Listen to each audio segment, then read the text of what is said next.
10 years later, by Alexandre Dumas. Chapter 10. The Tents.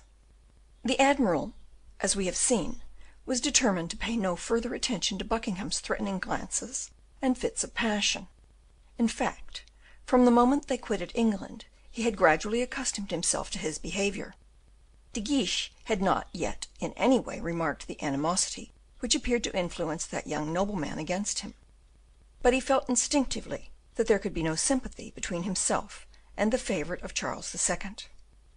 The queen mother, with greater experience and calmer judgment, perceived the exact position of affairs, and as she discerned its danger, was prepared to meet it whenever the proper moment should arrive.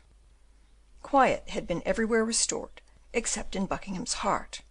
He, in his impatience, addressed himself to the princess in a low tone of voice. "For heaven's sake, madame, I implore you to hasten your disembarkation. Do you not perceive how that insolent Duke of Norfolk is killing me with his attentions and devotions to you?"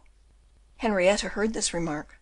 She smiled, and without turning her head towards him, but giving only to the tone of her voice that inflection of gentle reproach and languid impertinence which women and princesses so well know how to assume, she murmured, "I have already hinted, my lord, that you must have taken leave of your senses." Not a single detail escaped Raoul's attention. He heard both Buckingham's entreaty and the princess's reply. He remarked Buckingham retire, heard his deep sigh, and saw him pass a hand over his face. He understood everything, and trembled as he reflected on the position of affairs, and the state of the minds of those about him. At last the admiral, with studied delay, gave the last orders for the departure of the boats. Buckingham heard the directions given with such an exhibition of delight that a stranger could really imagine the young man's reason was affected. As the Duke of Norfolk gave his commands, a large boat or barge, decked with flags, and capable of holding about 20 rowers and 15 passengers, was slowly lowered from the side of the admiral's vessel. The barge was carpeted with velvet, and decorated with coverings embroidered with the arms of England, and with garlands of flowers, for, at that time, ornamentation was by no means forgotten in these political pageants. No sooner was this really royal boat afloat, and the rowers with oars uplifted, awaiting, like soldiers presenting arms, the embarkation of the princess, than Buckingham ran forward to the ladder in order to take his place. His progress was however arrested by the queen. "My lord," she said, "it is hardly becoming that you should allow my daughter and myself to land without having previously ascertained that our apartments are properly prepared. I beg your lordship to be good enough to precede us ashore, and to give directions that everything be in proper order on our arrival." This was a fresh disappointment for the duke, and still more so since it was so unexpected. He hesitated, coloured violently, but could not reply. He had thought he might be able to keep near Madame during the passage to the shore, and, by this means, to enjoy to the very last moment the brief period fortune still reserved for him. The order, however, was explicit, and the admiral, who heard it given, immediately called out, "Launch the ship's gig." His directions were executed with that celerity which distinguishes every manoeuvre on board a man of war. Buckingham, in utter hopelessness, cast a look of despair at the princess, of supplication towards the queen, and directed a glance full of anger towards the admiral. The princess pretended not to notice him, while the queen turned aside her head, and the admiral laughed outright, at the sound of which Buckingham seemed ready to spring upon him. The queen mother rose, and with a tone of authority said, "Pray set off, sir." The young duke hesitated, looked around him, and with a last effort, half choked by contending emotions, said, "And you, gentlemen, Monsieur de Guiche and Monsieur de Bragelonne, do not you accompany me?" De Guiche bowed and said, "Both Monsieur de Bragelonne and myself await her majesty's orders. Whatever the commands she imposes upon us, we shall obey them." Saying this, he looked towards the princess, who cast down her eyes. "Your grace will remember," said the queen, "that Monsieur de Guiche is here to represent Monsieur. It is he who will do the honours of France, as you have done those of England. His presence cannot be dispensed with. Besides, we owe him this slight favour for the courage he displayed in venturing to seek us in such a terrible stress of weather. Buckingham opened his lips, as if he were about to speak, but, whether thoughts or expressions failed him, not a syllable escaped them, and turning away, as though out of his mind, he leapt from the vessel into the boat. The sailors were just in time to catch hold of him to steady themselves, for his weight and the rebound had almost upset the boat. "His Grace cannot be in his senses," said the admiral aloud to Raoul. "I am uneasy on the duke's account," replied Bragelonne. While the boat was advancing towards the shore, the duke kept his eyes immovably fixed on the admiral's ship, like a miser torn away from his coffers, or a mother separated from her child, about to be led away to death. No one, however, acknowledged his signals, his frowns, or his pitiful gestures. In very anguish of mind, he sank down in the boat, burying his hands in his hair, whilst the boat, impelled by the exertions of the merry sailors, flew over the waves. On his arrival, he was in such a state of apathy that, had he not been received at the harbour by the messenger whom he had directed to precede him, he would hardly have had the strength to ask his way. Having once, however, reached the house which had been set apart for him, he shut himself up, like Achilles in his tent. The barge bearing the princess quitted the admiral's vessel at the very moment Buckingham landed. It was followed by another boat filled with officers, courtiers, and zealous friends. Great numbers of the inhabitants of Le Havre, having embarked in fishing cobles and boats of every description, set off to meet the royal barge. The cannon from the forts fired salutes, which were returned by the flagship and the 2 other vessels, and the flashes from the open mouths of the cannon floated in white fumes over the waves and disappeared in a clear blue sky. The princess landed at the decorated quay. Bands of gay music greeted her arrival, and accompanied her every step she took. During the time she was passing through the centre of town, and treading beneath her delicate feet the richest carpets and the gayest flowers, which had been strewn upon the ground, De Guiche and Raoul, escaping from their English friends, hurried through the town and hastened rapidly towards the place intended for the residence of Madame. "Let us hurry forward," said Raoul to De Guiche, "for if I read Buckingham's character aright, he will create some disturbance when he learns the result of our deliberations of yesterday." "Never fear," said De Guiche, "De Wardes is there, who is determination itself, while Manicamp is the very personification of the artless gentleness." De Guiche was not, however, the less diligent on that account, and 5 minutes afterwards they were within sight of the Hotel de Ville. The first thing which struck them was the number of people assembled in the square. "Excellent," said De Guiche. "Our apartments, I see, are prepared." In fact, in front of the Hotel de Ville, upon the wide open space before it, 8 tents had been raised, surmounted by the flags of France and England united.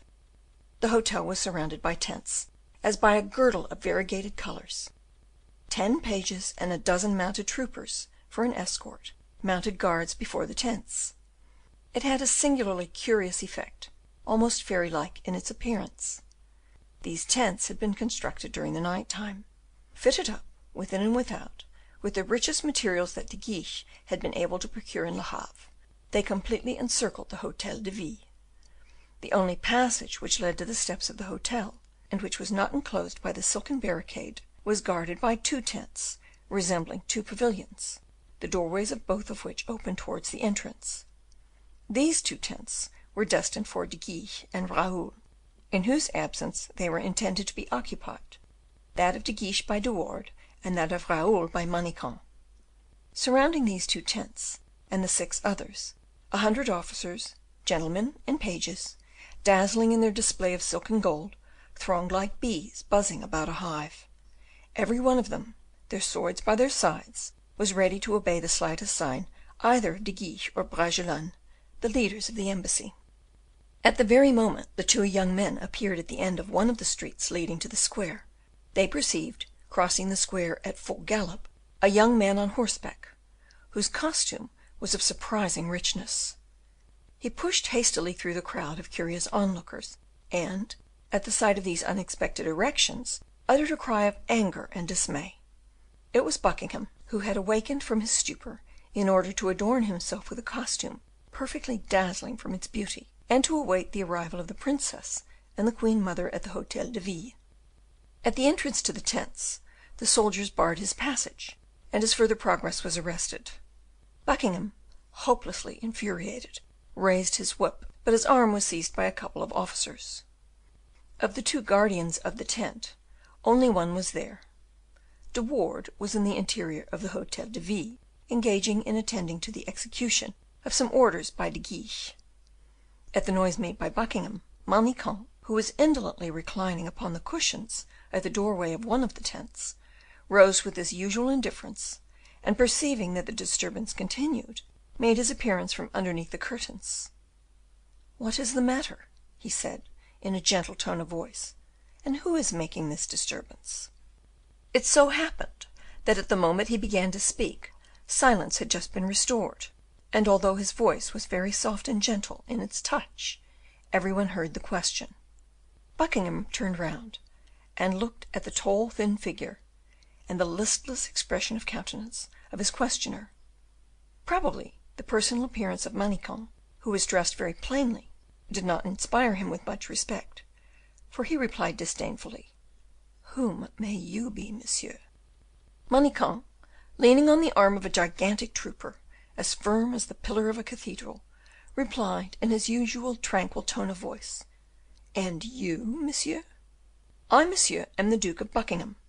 I have hired all the houses which surround the Hotel de Ville, where I have business to transact, and as these houses are let, they belong to me, and as I hired them in order to preserve the right of free access to the Hotel de Ville, you are not justified in preventing me passing to it."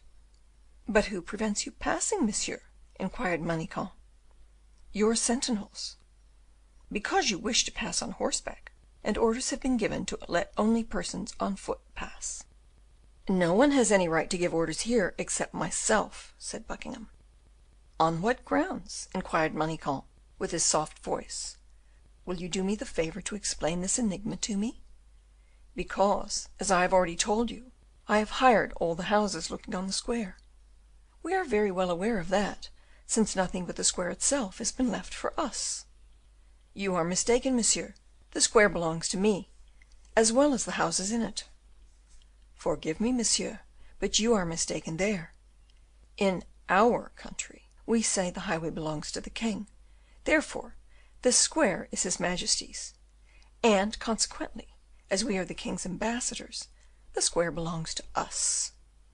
"I have already asked you who you are, monsieur," exclaimed Buckingham, exasperated at the coolness of his interlocutor. "My name is Manicamp," replied the young man, in a voice whose tones were as harmonious and sweet as the notes of an Aeolian harp.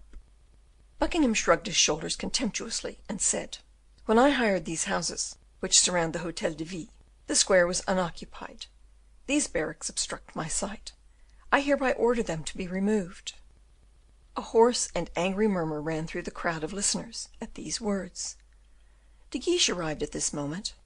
He pushed through the crowd which separated him from Buckingham, and, followed by Raoul, arrived on the scene of action from one side, just as De Wardes came up from the other. "Pardon me, my lord, but if you have any complaint to make, have the goodness to address it to me, inasmuch as it was I who supplied the plans for the construction of these tents.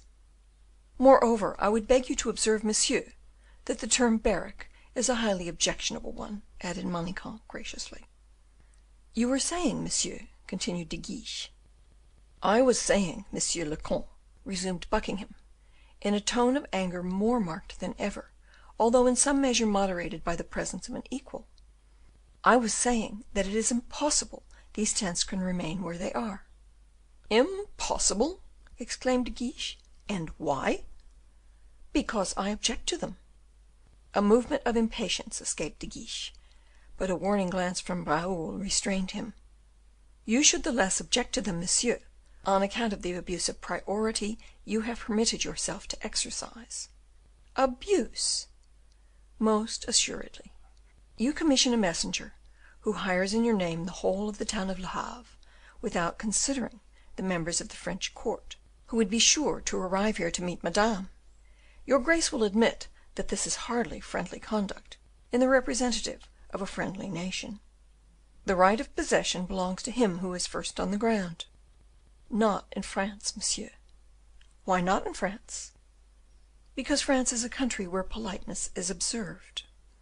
Which means, monsieur, replied De Guiche, now rather pale, that I caused these tents to be raised as habitations for myself and my friends, as a shelter for the ambassadors of France, as the only place of refuge which your exactions have left me in the town, and that I and those who are with me shall remain in them, at least, until an authority more powerful and more supreme than your own shall dismiss me from them.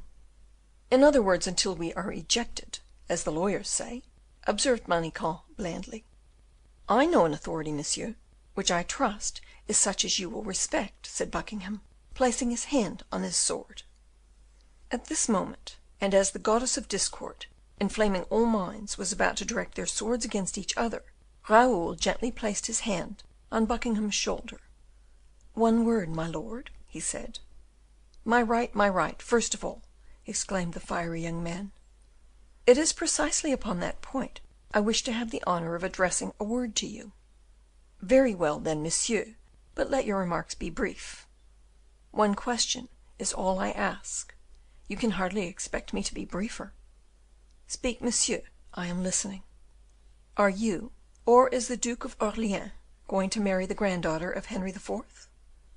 What do you mean? Exclaimed Buckingham, retreating a few steps, bewildered. Have the goodness to answer me, persisted Raoul tranquilly. Do you mean to ridicule me, monsieur? Inquired Buckingham. Your question is a sufficient answer for me. You admit, then, that it is not you who are going to marry the princess? You know it perfectly well, monsieur, I should imagine. I beg your pardon, but your conduct has been such as to leave it not altogether uncertain. Proceed, monsieur, what do you mean to convey? Raoul approached the duke. Are you aware, my lord, he said, lowering his voice, that your extravagances very much resemble the excesses of jealousy? These jealous fits, with respect to any woman, are not becoming in one who is neither her lover nor her husband, and I am sure you will admit that my remark applies with such greater force when the lady in question is a princess of the blood royal. Monsieur, exclaimed Buckingham, do you mean to insult Madame Henrietta? Be careful, my lord, replied Bragelonne coldly, for it is you who insult her. A little while since, when on board the admiral's ship, you wearied the queen, and exhausted the admiral's patience. I was observing, my lord, and, at first, I concluded you were not in possession of your senses, but I have since surmised the real significance of your madness. Monsieur, exclaimed Buckingham. One moment more, for I have yet another word to add. I trust that I am the only one of my companions who has guessed it. Are you aware, monsieur, said Buckingham, trembling with mingled feelings of anger and uneasiness, are you aware that you are holding language towards me which requires to be checked? Weigh your words very well, my lord, said Raoul haughtily.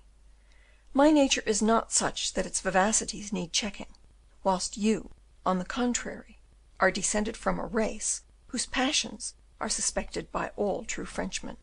I repeat there, for the second time, be careful. Careful of what, may I ask? Do you presume to threaten me? I am the son of the Comte de la Fere, my lord, and I never threaten, because I strike first. Therefore, understand me well. The threat that I hold out to you is this. Buckingham clenched his hands, but Raoul continued, as though he had not observed the gesture. At the very first word, beyond the respect and deference due to her royal highness, which you permit yourself to use towards her. Be patient, my lord, for I am perfectly so. You? Undoubtedly. So long as Madame remained on English territory, I held my peace. But from the very moment she stepped on French ground, and now that we have received her in the name of the prince, I warn you that at the first mark of disrespect which you, in your insane attachment, exhibit towards the royal house of France, I shall have one of two courses to follow. Either I declare, in the presence of everyone, the madness with which you are now affected, and I get you ignominiously ordered back to England, or if you prefer it, I will run my dagger through your throat in the presence of all here. This second alternative seems to me the least disagreeable, and I think I shall hold to it." Buckingham had become paler than the lace collar around his neck. "Monsieur de Bragelonne," he said, "is it indeed a gentleman who is speaking to me?" "Yes, only the gentleman is speaking to a madman. Get cured, my lord, and he will hold quite another language to you." "But, Monsieur de Bragelonne," murmured the duke, in a voice half choked, and putting his hand to his neck, "do you not see I am choking?" "If your death were to take place at this moment, my lord," replied Raoul, with unruffled composure, "I should indeed regard it as a great happiness, for this circumstance would prevent all kinds of evil remarks, not alone about yourself, but also about those illustrious persons whom your devotion is compromising in so absurd a manner." You are right," said the young man, almost beside himself. "Yes, yes, better to die than to suffer as I do at this moment." And he grasped a beautiful dagger, the handle of which was inlaid with precious stones, and which he half drew from his breast. Raoul thrust his hand aside. "Be careful what you do," he said. "If you do not kill yourself, you commit a ridiculous action; and if you were to kill yourself, you sprinkle blood upon the nuptial robe of the Princess of England." Buckingham remained a minute gasping for breath. During this interval, his lips quivered, his fingers worked convulsively, and his eyes wandered, as though in delirium. Then suddenly he said, "Monsieur de Bragelonne, I know nowhere of a nobler mind than yours. You are, indeed, a worthy son of the most perfect gentleman that ever lived. Keep your tents." And he threw his arms around Raoul's neck. All who were present, astounded at this conduct, which was the very reverse of what was expected, considering the violence of the one adversary and the determination of the other, began immediately to clap their hands, and 1,000 cheers and joyful shouts arose from all sides. De Guiche, in his turn, embraced Buckingham, somewhat against his inclination, but at all events he did embrace him. This was the signal for French and English to do the same, and they who, until that moment, had looked at each other with restless uncertainty, fraternized on the spot. In the meantime, the procession of the princess arrived, and had it not been for Bragelonne, 2 armies would have been engaged together in conflict, and blood would have been shed upon the flowers with which the ground was covered. At the appearance, however, of the banners borne at the head of the procession, complete order was restored.